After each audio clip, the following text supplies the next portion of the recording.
Bye, Father. I don't need you anymore.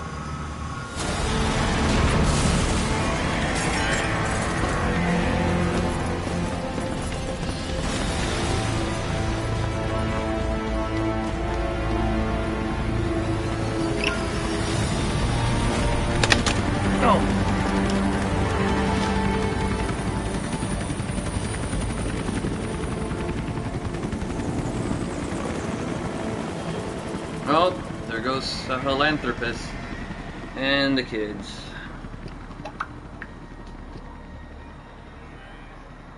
Was Ralph really an accident? Or did Eli just rig it to stir up the boys? Either way, he had to have been planning for this all along. Bidding farewell to the world.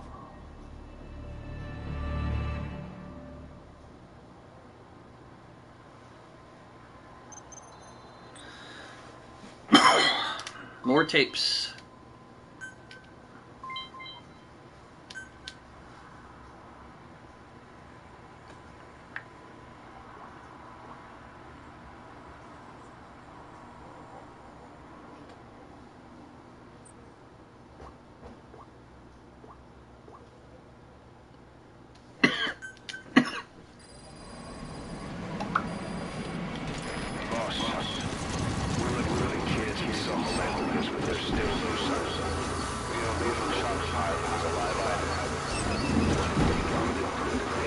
I made TP. We don't know how bad this is until we find them. Also, regarding our concerns about Eli, I finished looking into whether or not he's a product of that project. I have an answer. I put it on tape. Give it a listen.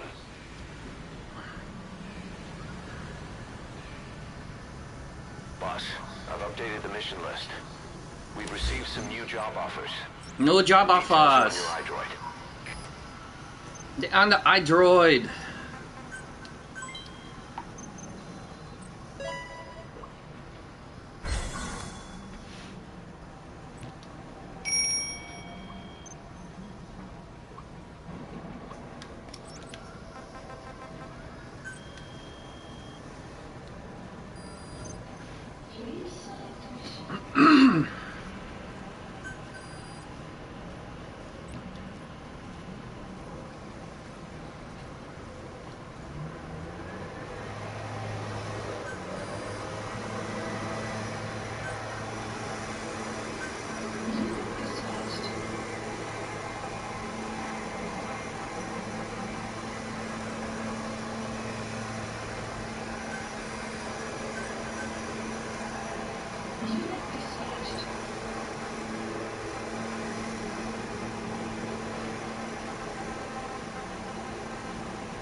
Eli hijacking Philanthropus. We know how he got it moving. It was Emmerich. He used the kids in the staff living quarters to carry out his repairs. We got the details on tape. You're gonna want to hear this. Oh, this is gonna be fun. More story time, guys. Skullface, real name unknown. Born in Hungary, more specifically northern Transylvania, after it reverted to Hungary for Romania. While he was young, the country allied with Germany as part of the Axis powers, but later during the war became under Soviet occupation. The Hungarians struggled for independence, but the Soviets came down hard. Just like he said, time and again the country was ruled by a foreign tongue. When he was a young boy, he lost his native language, the bedrock for any developing child. His country, his family, his face, his identity, everything was stolen from him. All he had left was his skull. Skullface first tried his hand at espionage during all the chaos from the war. Agents, military officials, and soldiers who operated out of Hungary during the war vanished over the course of several months. This Soviet spy hunt rocked the counter-intel world. Mysterious fatal illnesses, accidental deaths, drownings, people having strokes behind closed doors. Just like Stalin, no one knew who was behind it. But all you need to do is look for who had the motive. They were all taken out by a man without a face.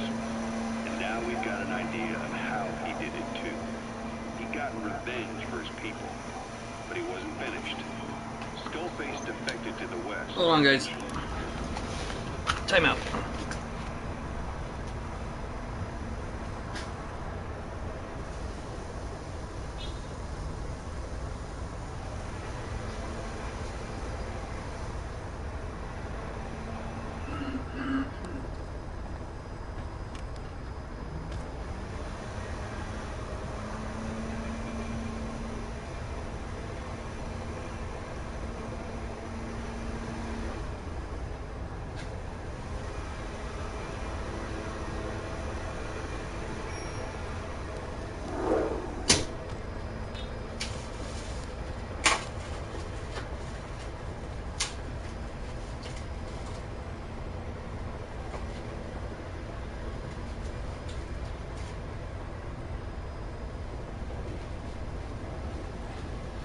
Okay, they're doing yard work outside. It's a bit annoying now.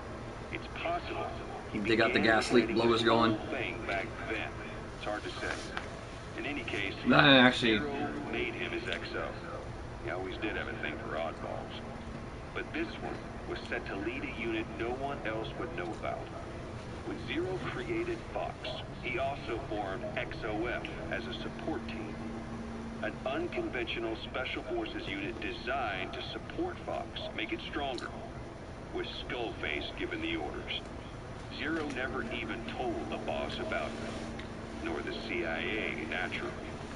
If Fox was Zero's silver bullet, XOF was the recoil when he pulled the trigger, just like Newton's third law. While you were with Fox, Skullface was operating behind the scenes, sometimes as your backup, sometimes as a mole or scout, sometimes as your cleanup crew. Fox's tail, making sure the mission succeeded and that you survived.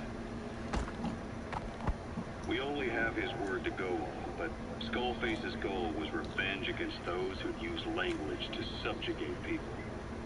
Those corrupting a people's identity by forcing a new tongue on them. Those using the power of language to control information. Naturally, that set his sights on Zero. To Zero, English was simply the most convenient code. But to Skullface, English was a parasite. And by eradicating it, he stopped the world from being annoying. If that didn't work, he was ready to see the world scorched by nuclear fire. To save language, culture, and race from annihilation, he was willing to overstep the hands of the doomsday clock. That is, of course, if you believe anything he had to say.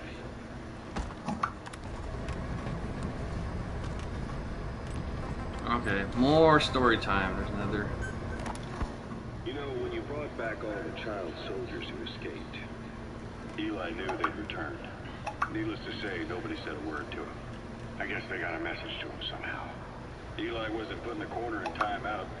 He was locked up in that room, completely cut off from the outside world. Then how'd he find out? There's only one possibility I can think of. The Soviet Union has been researching military applications for psi phenomena. Psi? Things like psychokinesis and ESP, extrasensory perception. You mean moving objects without touching them? Knowing what cards somebody's holding up? Psychic powers? Come on. I thought that was just another bunch of disinformation aimed at the West. Just bear with me a second. One type of ESP is telepathy. It's the ability to know another person's thoughts through nonverbal means. You're saying Eli read our minds? It's the only idea that doesn't involve someone getting to him. Ocelot. Look, research isn't some hocus pocus. It's all evidence-based, scientific. There's gotta be another explanation. Maybe one of the kids stuck a note to your back. I hope that's the case. But I am convinced that they have, or Eli has, a connection to some force we have yet to identify. You better watch yourself, boss. How am I supposed to do that? If he is depending on something for help, well, that's his Achilles heel. If you can figure out what that something is, you might be able to use it against him. I'll keep that in mind. Oh, and the medical team is looking after the kids left on Mother Base.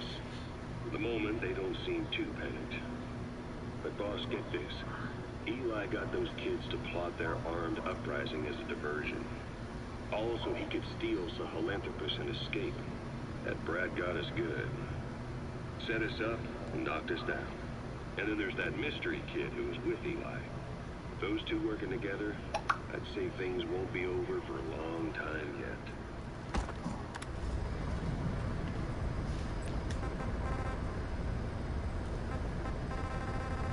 3.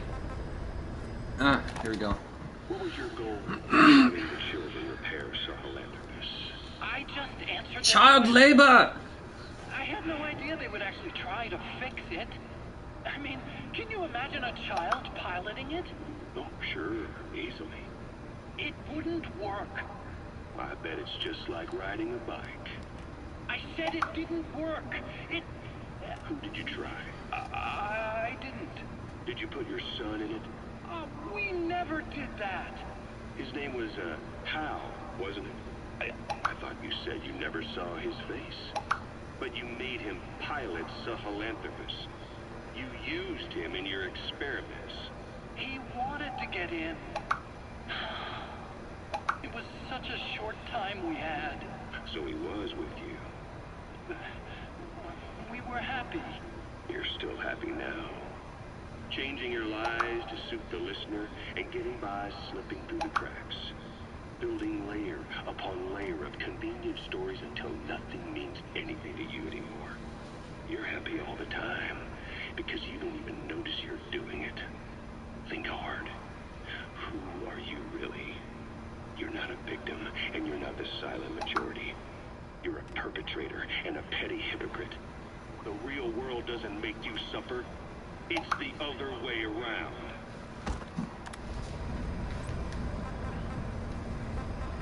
There's gotta be another yellow one. There it is. Boss, we've got the results of the genetic tests. We can finally put this worry behind us. We used the PCR technique and conducted DNA fingerprinting of the copied DNA sequences. Neither is mainstream science yet, but the concepts and procedures are sound. Both tests say there is 0% chance that the two of you are blood relatives, meaning the results are negative. He's not your son, nor is he your clone. He's just another person. It was So 12 we years ago that Zero thought. made plans to clone you. Eli's age and appearance certainly are a good fit. I admit the first time I saw him, I did a double take. But it looks like we were worried for nothing. Eli isn't your clone. Though you might still have one somewhere out there. But if Eli isn't the boss's clone, why does he seem so obsessed with him? Not to mention having one hell of an attitude for his age. I don't know. Learning the truth about himself, cursing the fact he's